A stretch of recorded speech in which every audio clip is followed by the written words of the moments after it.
Delhi university के इस स्वर्णिम समारोह में उपस्थित देश के शिक्षा मंत्री श्री धर्मेंद्र प्रधान जी, ड्यू के वाइस चांसलर श्रीमान योगेश सिंह जी, सभी प्रोफेसर, शिक्षकगण और सभी मेरा युवा साथी, आप लोगों ने मुझे जब ये निमंत्रण दिया था तभी मैंने तय कर लिया था कि मुझे आपके यहाँ तो आना ही है।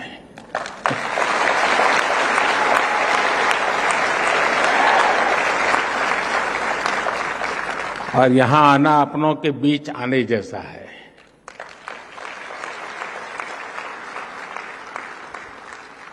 अब 100 साल की ये फिल्म हम देख रहे थे दिल्ली यूनिवर्सिटी की दुनिया को समझने के लिए।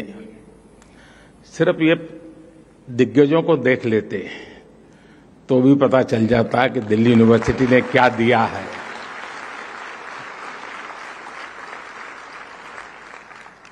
कुछ लोग मेरे सामने बैठे हैं जिनको मैं विद्यार्थी काल से जानता हूं, लेकिन अब बहुत बड़े बड़े लोग बन गए हैं।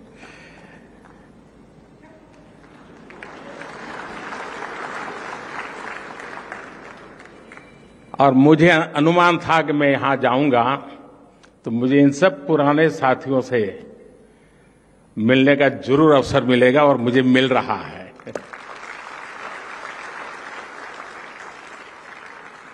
साथियों, ड्यू का कोई भी स्टूडेंट हो, कॉलेज फेस्ट चाहे अपने कॉलेज में हो या दूसरे कॉलेज में, उसके लिए सबसे इम्पोर्टेंट यही होता है कि बस किसी तरह उस फेस्ट का हिस्सा बन जाए। मेरे लिए भी ये ऐसा ही मौका है।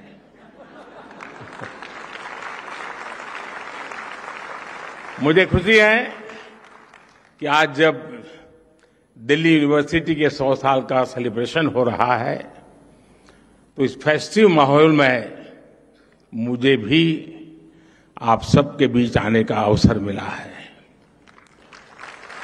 और साथियों, कैंपस में आने का आनंद भी तभी होता है जब आप कलीग के साथ आए।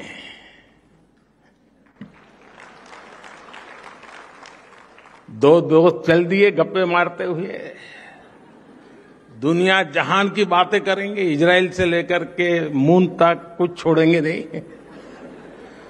कौन सी फिल्म देखी, ओटीटी पर वो सीरीज अच्छी है, वो वाली रील देखी या नहीं देखी,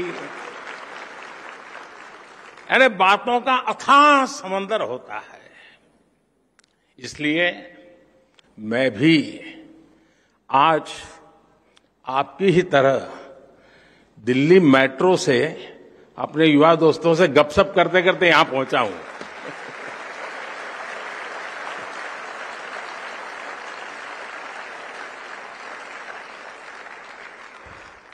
उस बातचीत में कुछ किस्से भी पता चले और कई दिलचस्प जानकारियां भी मुझे मिली।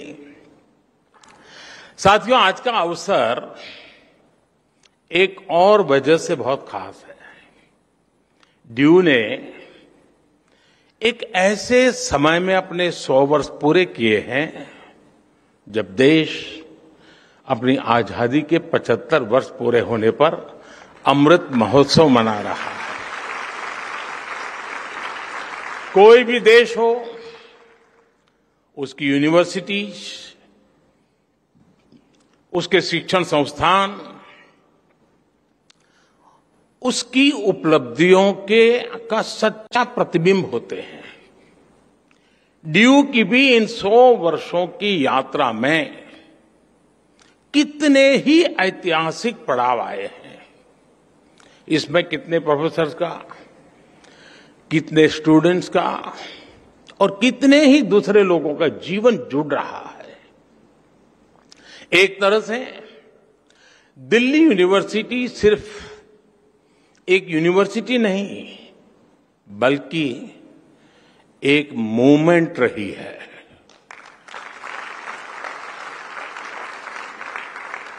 इस यूनिवर्सिटी ने हर मोमेंट को जिया है। इस यूनिवर्सिटी ने हर मोमेंट में जान भर दी है। मैं इस ऐतिहासिक अवसर पर यूनिवर्सिटी के सभी प्रोफेसर्स और स्टाफ को, सभी स्टूडेंट्स और एल्यूमनाई को हृदय से बहुत बहुत बधाई देता हूं। साथियों, आज इस आयोजन के जरिए यहां नए और पुराने स्टूडेंट्स भी साथ मिल रहे हैं। स्वाभाविक है, कुछ सदाबहार चर्चाएं भी होगी। नॉर्थ कैंपस के लोगों के लिए कमला नगर, हडसन लाइन और मुखर्जी नगर से जुड़ी यादें,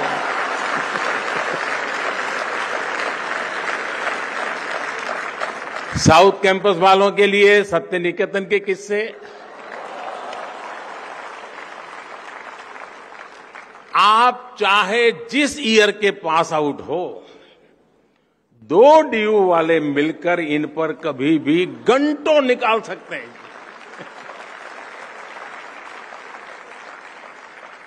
इस सब के बीच मैं मानता हूं, डीयू ने 100 सालों में अगर अपने एहसासों को जिंदा रखा है, तो अपने मूल्यों को भी जीवंत रखा है। निष्ठा धृति सत्यम, यूनिवर्सिटी का ये ध्येय वाक्य अपने हर एक स्टूडेंट के जीवन में गाइडिंग लैंप की तरह है। साथियों, हमारे यहां कहा जाता है, ज्ञान वानेन सुखवान, ज्ञान वानेव जीवति, ज्ञान वानेव बलवान, तस्मात् ज्ञान मयो भव। अर्थात जिसके पास ज्ञान है वही सुखी है, वही बलवान है, और वास्तव में वही जीता है जिसके पास ज्ञान है। इसलिए जब भारत के पास नालंदा जैसे विश्वविद्यालय थे, तब भारत सुख और समृद्धि के शिखर पर था। जब भारत के पास तक्षशिला जैसे संस्थान थे, तब भारत का विज्ञान विश्व को गाइड करता था। भारत की समृद्ध शिक्षा व्यवस्था भारत की समृद्धि की वाहक थी। ये वो समय था जब दुनिया की जीडीपी में बहुत बड़ा शेयर भारत का होता था। लेकिन गुलामी के सैकड़ों वर्षों के कालखंड ने हमारे शिक्षा के मंदिरों को, इन एजुकेशन सेंटर्स को तबाह कर दिया। और जब भारत का बौद्धिक प्रवाह रुका, तो भारत की ग्रोथ भी थम गई। लंबी गुलामी के बाद देश आजाद हुआ। इस दौरान आजादी के भावनात्मक ज्वार को एक मूर्त रूप देने में भारत की यूनिवर्सिटी ने एक अहम भूमिका निभाई थी। इनके जरिए एक ऐसी युवा पीढ़ी खड़ी हुई जो उस समय के आधुनिक विश्व को ललकार सकती थी। दिल्ली यूनिवर्सिटी भी इस मूवमेंट का एक बड़ा सेंटर थी। डीयू के सभी स्टूडेंट्स, वो चाहे किसी भी कोर्स में हो, वो अपने संस्थान की इन जड़ों से जरूर परिचित होंगे। अतीत की ये समझ हमारे अस्तित्व को आकार देती है, आदर्शों को आधार देती है और भविष्य के विजन को विस्तार देती है। साथियों, कोई इंसान हो या संस्थान, जब उसके संकल्प देश के लिए होते हैं तो उसकी सफलता भी देश की सफलताओं से कदम मिलाकर चलती है। कभी डीयू में केवल 3 कॉलेज थे, आज 90 से ज्यादा कॉलेज है। कभी भारत की इकोनॉमी फ्रेजाइल की लिस्ट में थी, खस्ता हाल थी। आज भारत दुनिया की टॉप 5 इकोनॉमीज में शामिल हो चुका है।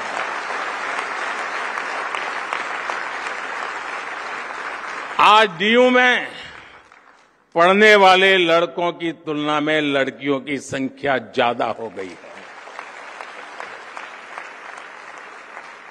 इसी तरह देश में भी जेंडर रेशियो में काफी सुधार आया है। यानी शिक्षण संस्थान की जड़ें जितनी गहरी होती हैं, देश की शाखाएं उतनी ही ऊंचाइयों को छूती है। और इसलिए भविष्य के लिए भी यूनिवर्सिटी और देश के संकल्पों में एक रूपता होनी चाहिए, इंटरकनेक्शन होना चाहिए। 25 साल बाद जब देश अपनी आजादी के 100 साल पूरे करेगा, तब दिल्ली यूनिवर्सिटी अपनी स्थापना के 125 वर्ष मनाएगी।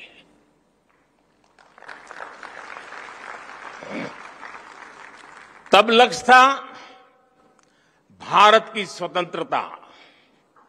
अब हमारा लक्ष्य है 2047 तक विकसित भारत का निर्माण।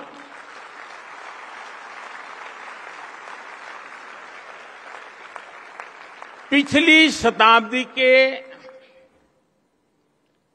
तीसरे दशक ने, अगर पिछली शताब्दी के इतिहास की तरफ नजर करें तो पिछली शताब्दी के तीसरे दशक ने स्वतंत्रता संग्राम को नई गति दी थी।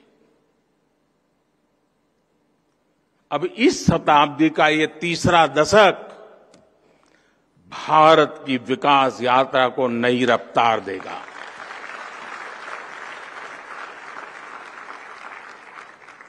आज देश भर में बड़ी संख्या में यूनिवर्सिटी, कॉलेज बनाए जा रहे हैं।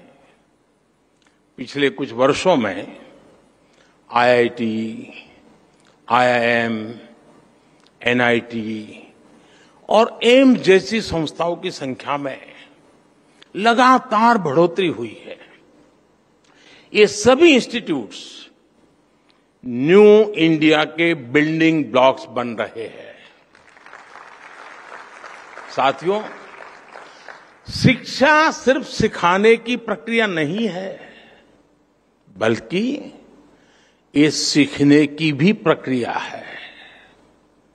लंबे समय तक शिक्षा का फोकस इसी बात पर रहा कि छात्रों को क्या पढ़ाया जाना चाहिए, लेकिन हमने फोकस इस बात पर भी शिफ्ट किया कि छात्र क्या सीखना चाहता है।